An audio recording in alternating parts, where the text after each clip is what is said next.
बिहार विधानसभा चुनाव से पहले राज्य सरकार ने महिलाओं के लिए सभी राजकीय नौकरियों में 35% आरक्षण देने की घोषणा की है।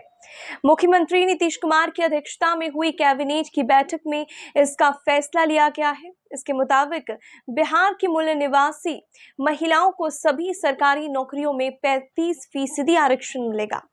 बिहार में हर स्तर पर सरकारी नियुक्तियों में इसका लाभ केवल बिहार की मूल निवासी महिला अभ्यर्थियों को ही दिया जाएगा।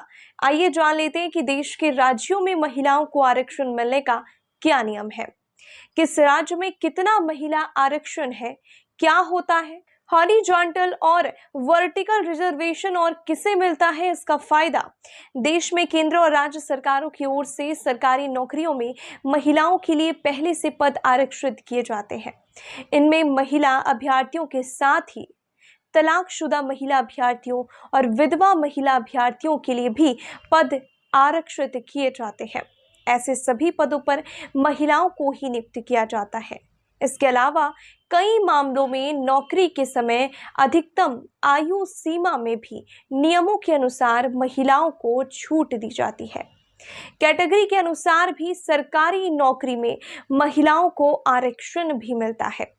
देश के अलग अलग राज्यों की सरकारें अपने यहाँ की सरकारी नौकरियों में महिलाओं को अलग अलग तरह से आरक्षण प्रदान करती है। इसमें कुल पदों की संख्या में महिलाओं के लिए आरक्षण के साथ ही साथ आयु सीमा में छूट आदि का प्रावधान किया जाता है। कई राज्यों में विभिन्न सरकारी नौकरियों में महिलाओं के लिए 30 से 35% तक आरक्षण दिया जाता है। केंद्रीय गृह मंत्रालय की ओर से सभी राज्य सरकारों और केंद्र शासित प्रदेशों को इस बात की भी सलाह दी गई है कि वे अपने यहाँ स्थानीय पुलिस की भर्तियों में महिलाओं के लिए 33% पद आरक्षित करें। सभी राज्य सरकारें महिलाओं को कुल पदों में अपने हिसाब से आरक्षण देती है। जैसे कि उत्तराखंड में सरकारी भर्तियों में महिलाओं के लिए 30% आरक्षण का प्रावधान किया गया है।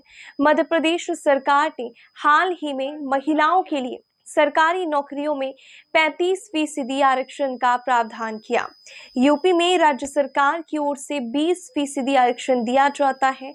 जुलाई 2019 में इलाहाबाद हाईकोर्ट के एक फैसले के बाद यूपी में महिलाओं के लिए इतने आरक्षण की व्यवस्था अनिवार्य हो गई है। वहीं केरल, कर्नाटक में 33%, तेलंगाना, पंजाब में 33% और त्रिपुरा में 33% पद नौकरियों में आरक्षित किए गए हैं। महिला आरक्षण बिल के पास होने के बाद संसद और विधान सभाओं की 33% सीटों पर महिला आरक्षण की बात कही गई है। वैसे तो यह बिल पहली बार साल 1996 में तत्कालीन एचडी देवगौड़ा सरकार ने संसद में पेश किया था, पर यह साल 2023 में प्रधानमंत्री नरेंद्र मोदी की अगुवाई वाली सरकार के कार्यकाल में पास हो गया।